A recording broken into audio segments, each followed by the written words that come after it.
This presentation is for women only and is a work of the Durham Church of Christ. For more information, visit durhamcoc.com. Hello, and thank you for watching The Modern Day Phoebe. I'm here with Miss Sharon Larson, and we are going to be interviewing her today. This is our monthly broadcast that we try to do for women that talks about how a woman serves and how she has served and how she can still serve in the church. And my husband and I are so blessed to work with her and her husband at Durham. We've recently established elders, and she is one of the elders' wives.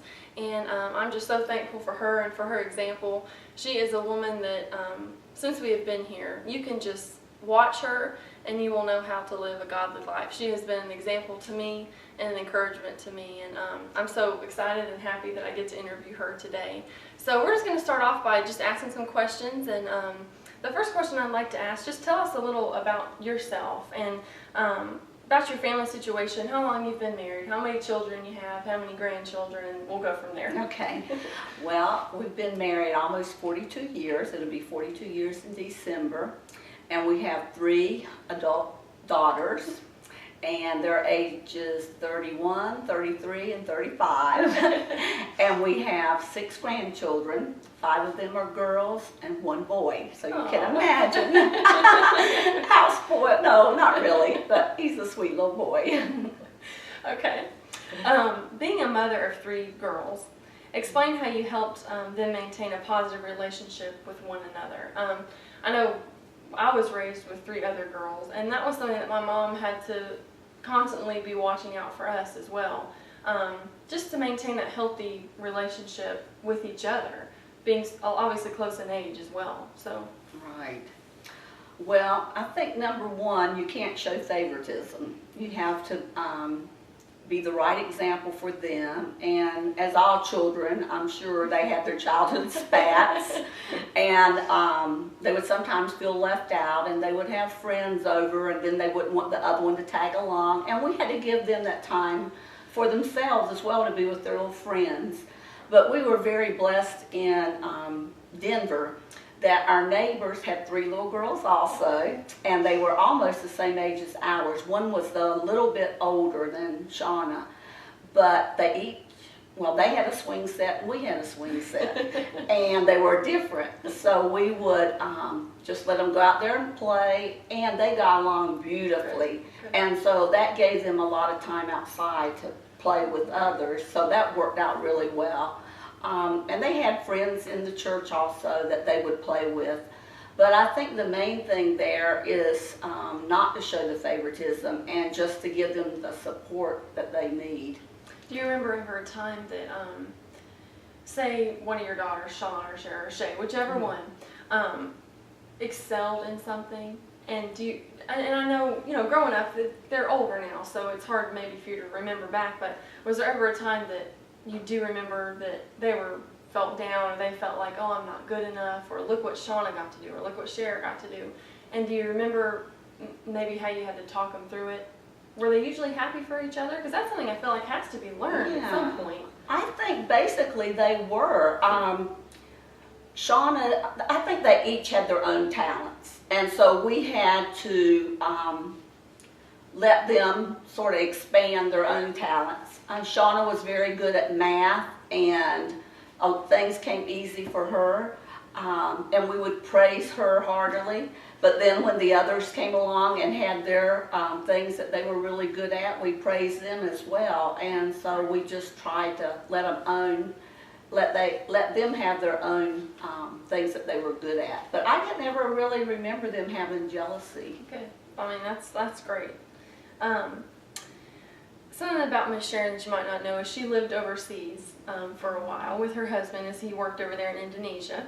And having raised your daughters in a culture that is not consistent with America, it's very different, I'm sure, and the way you were raised, what were some of the challenges and benefits that you found as you sought to bring them up in the Lord?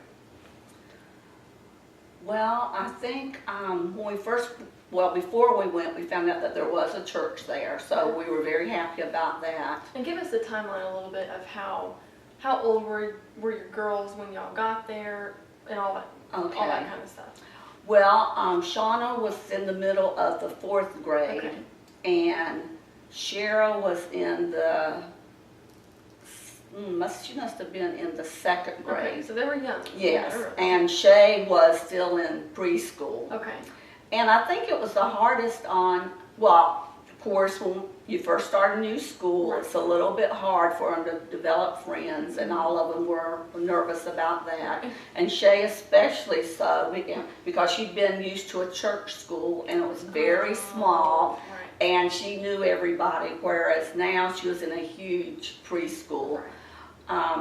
And the other two girls, as soon as they made friends, they were fine and off, and you didn't have to worry about them. Shay, it was a little bit harder, like I said, but by the next year when she was going to be starting kindergarten, she was fine. Okay. And we didn't have any problems there. Okay. But with the church, we were a little bit worried because at that time there were no other children but ours. And so I started teaching a Bible class. There was a tight little room up in front of the building. So I made some visuals and got some material. I had some things. And I taught them. And the Indonesian preacher's wife would interpret for me. Okay. Okay. And because we started inviting in some little gotcha. Indonesian Right. children. Okay. So we did that almost right away. Okay. So then she would interpret for them. And we did that for, probably, I don't know, 2 or 3 years. Wow.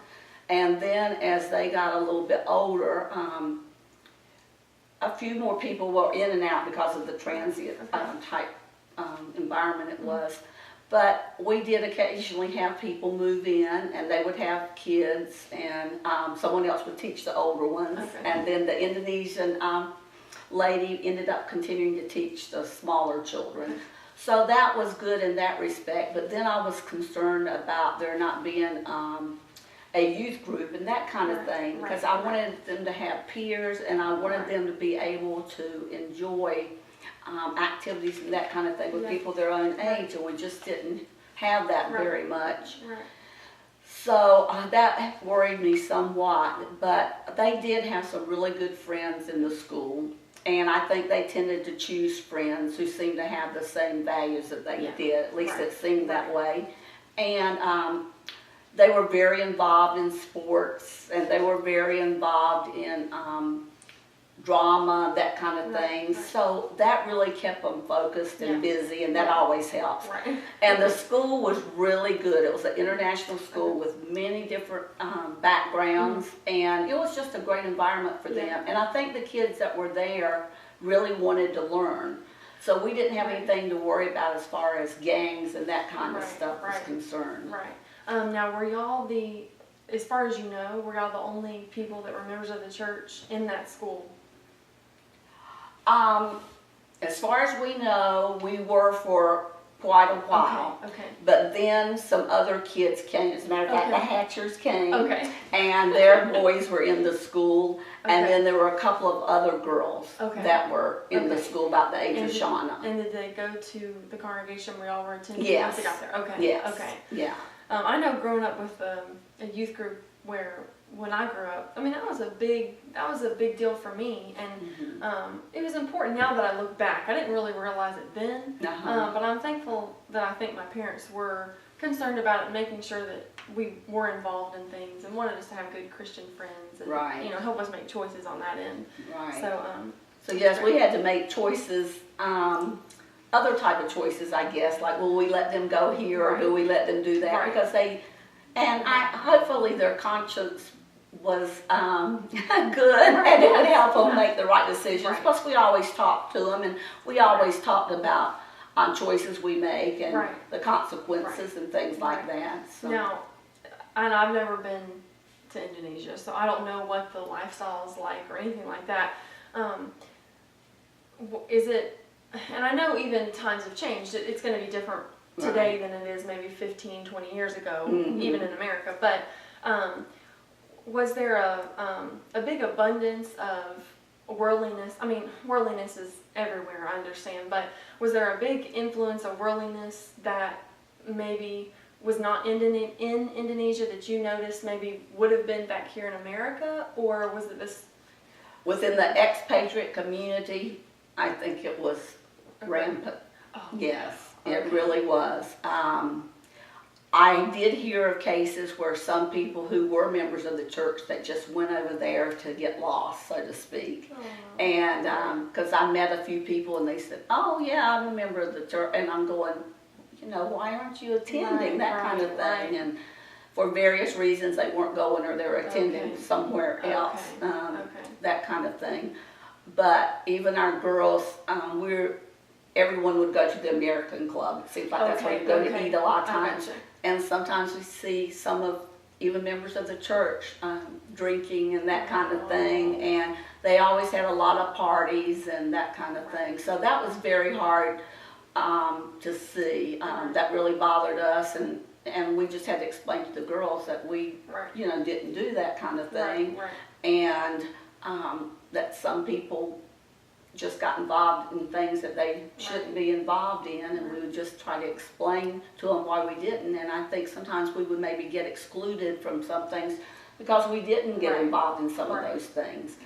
But we just, couldn't go there. Right. Now, it's sort of a side note, but was there ever a time that your girls maybe, which I know y'all did come back to the States like every summer? Every summer. Okay, so they were able to come back and see the friends they hear, family they hear, or whatever. Was there ever a time that they felt like they were missing out living overseas, or they? I don't think so. They always seem to love going back. They love to come back and visit family and friends and that kind of thing. But they love the school. They love the culture. They went visiting different areas in Indonesia. They went on trips with what I can't think of right now what it was called, but it would be like rope building type things, those kind of things where they would get together and do that kind of thing, and team building, that kind of thing. So no, I don't think so. As a matter of fact, when we left, well, Shay, here we go with Shay again, bless her heart, but she, we were there 8.5 years, and she found it really hard to leave there. She was just really into it, and that's where she grew up. Starting pre-K. Right, exactly. And Shauna graduated from high school there, so I mean, it was harder for them to move back and get into school than it was going over there. Gotcha. Now, you live close to two of your daughters. Shawn and I are blessed to know all three of her daughters, but two of her daughters' families go to Durham with us, and we're very blessed to have them there too.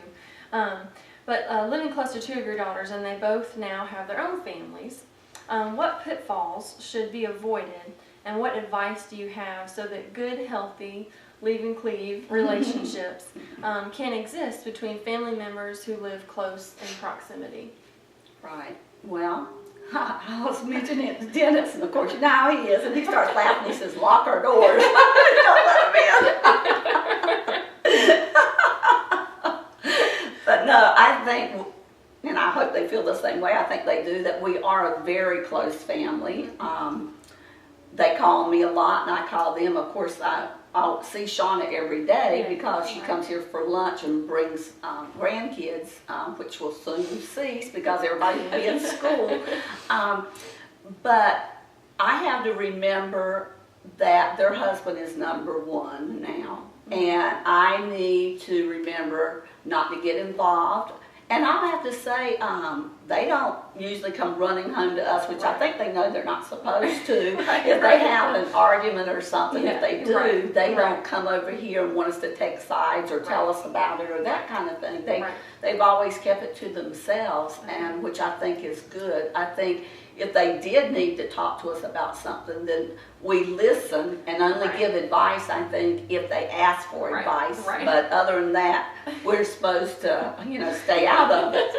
And I think that we do that pretty well.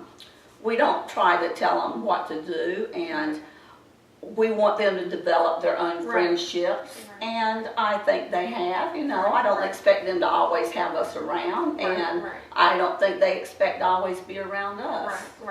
Because I know I don't, being at Durham and everything, I don't ever feel excluded from y'all because there is, Mr. Dennis and you, and then your two girls' families. And I think y'all do a great job at making it, not being exclusive about that. Because sometimes it is hard to be, it sounds like y'all, and I know y'all are a very close family. And I know Sharon and Sharon have just been so sweet to me and welcoming to me, and so y'all do a very good job about that. And it seems like it's on both parts, like you and Mr. Dennis feel like, y'all try to do your part, but then it also feels like they're not doing, they're not coming home, like you said, and running to you and saying, you take sides, and I know that had to have been taught to them as well, so so thankful for your and Mr. Dennis's example on that. As a grandmother, and I know you mentioned you had grandchildren, as a grandmother, how do you influence your grandchildren toward faithfulness, and how does this differ in how you raised your children, having taught them in the Lord?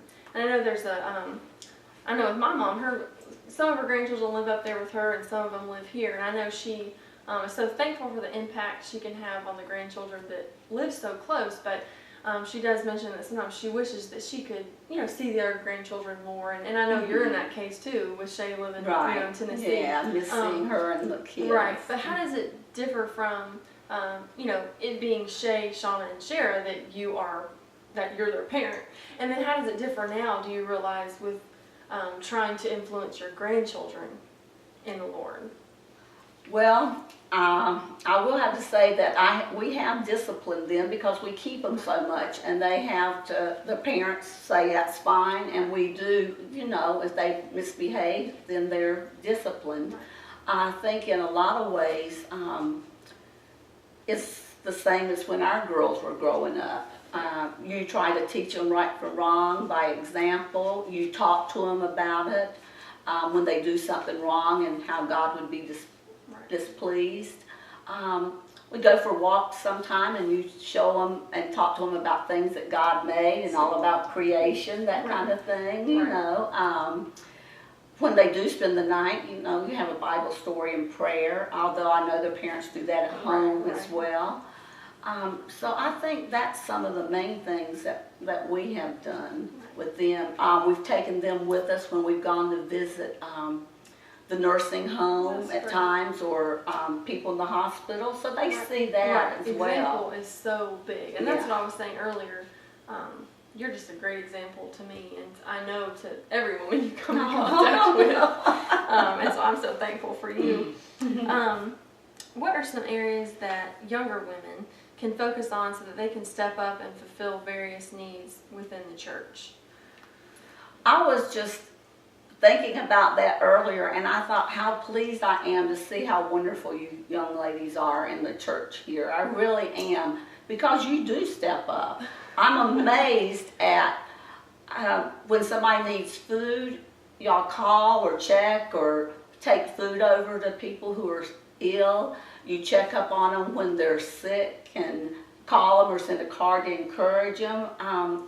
I've just been really happy about that. So I know you send notes or call or whatever, and I was trying to think of something that maybe you didn't do, but I think y'all cover it. Now, I'm sure there's many congregations that they don't, and maybe, hopefully you would be that way regardless, but being a small congregation also, I think everybody just wants to do it and steps up because they know we're the ones, you're the ones to do it. There's no one else. Right, and it's contagious almost. Sometimes the work is contagious, I'll see Sharon or Shauna or Jennifer or whoever in the congregation, or even someone that is not a member, just someone else from another Lord's congregation, and it's good to, it makes you say, okay, it's such a great thing they're doing, and it makes you self-examine yourself and say, well, what can I do, to help? And so I'm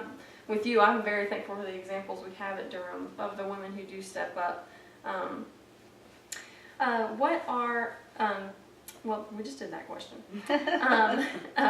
Now, you have such a positive and realistic view of life and how to serve, but what are some ways that you overcome everyday temptations that challenge this mindset and way of life? Well, I think the first thing, I thought a lot about this one too, and I'm going, well, let me see. I think number one is definitely have plenty of flaws myself, and I'm far from perfect. And I have to realize, and I do realize, that the devil's out there, and he's always looking for ways to tempt me. And so I have to be on my guard. And I have to remember to study, read books where other people may have challenges and things that they do to overcome, and that also may help me. And to put God foremost and to pray and make that just part of our daily lives. Praying not just when there's a problem with me, but to pray on a regular basis. I think that makes a big difference. And it's always easy to see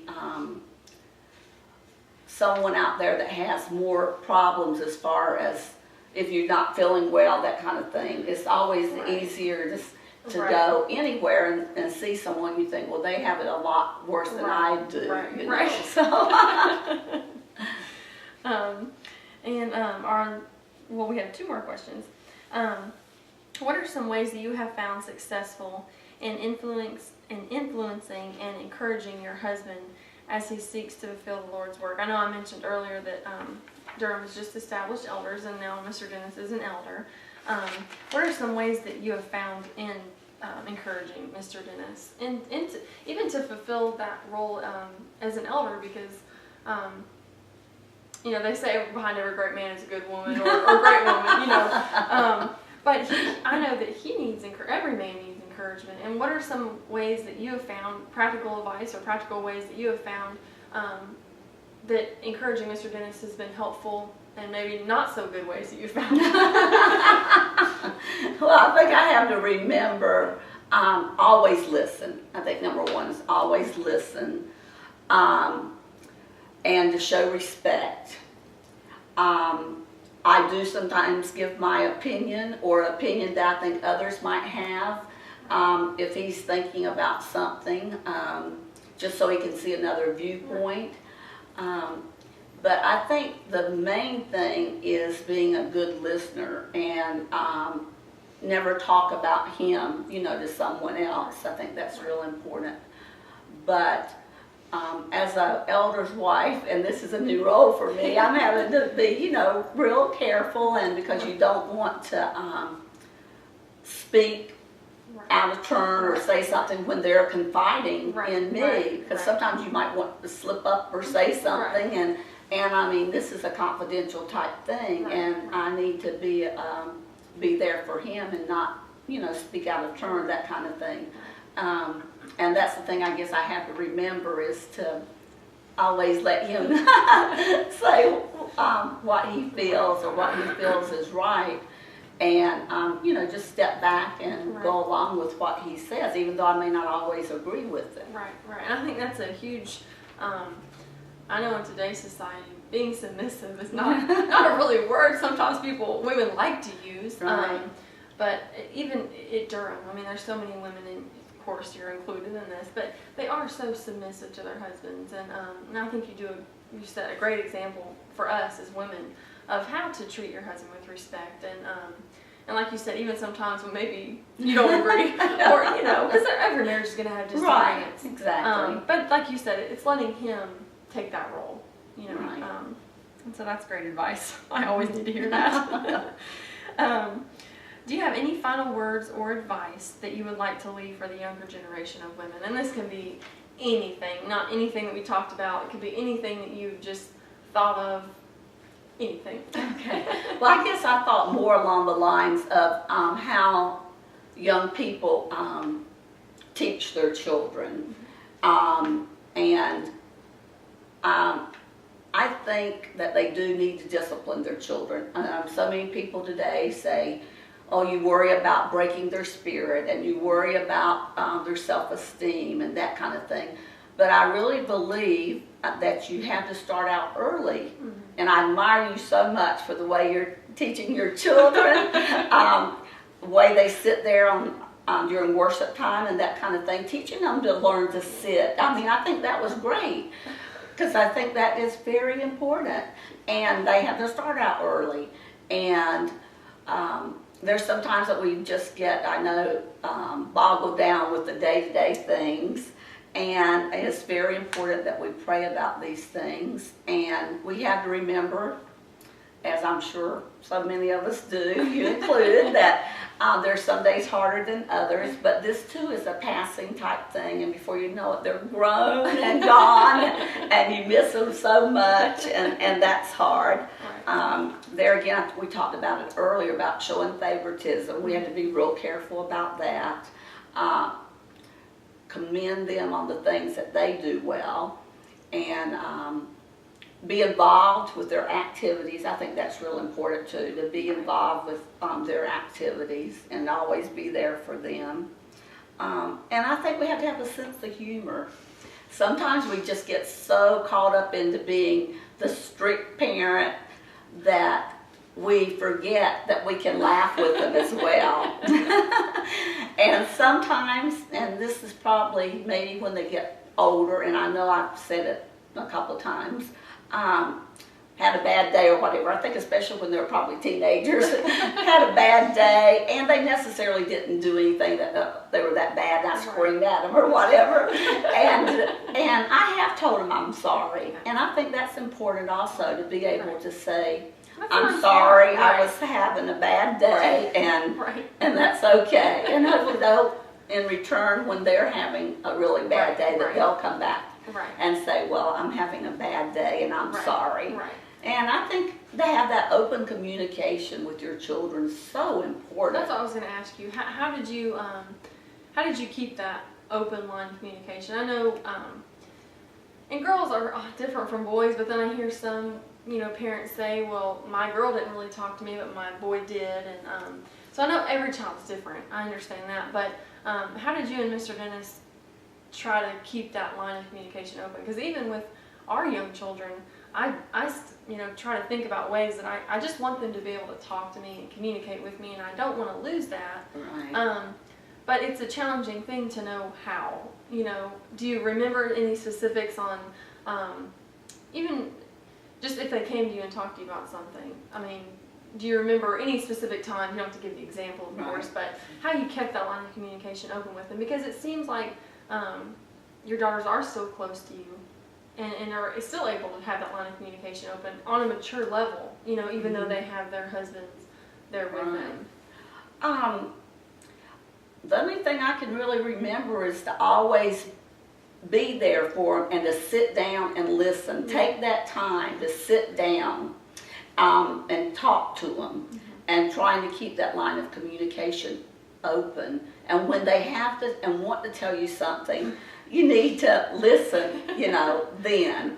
I know they say a lot of times the children come home from school and they want to tell you something right away, and that's after they're so excited they just had a busy day, and that's a really good time to let them tell you what happened at school. And sometimes you might be busy and think, well, later they may not want to tell you. So I think, you need to talk to them then, and you should go and make a point of talking to your children about whatever, just so that they can see how you can talk together. And even though they are children, they like to know how you feel about things. And sometimes you can just go to them and just talk about whatever. And hopefully, as they get older, that will still work out. I just remember the girls, as they got older, always talked to us. They always talked to us about things. None of them seemed to have problems communicating, especially with me. And I think maybe that's the mother-daughter type thing. I think so too. It was easier for me to talk to my mom than it was to my dad. Just I think maybe, like you said, a daughter and mother thing. But so thankful for all of your advice. I feel like with these things that I just need to press stop and record the whole all over. But thank you very much for sitting down with me, and thank you very much for watching.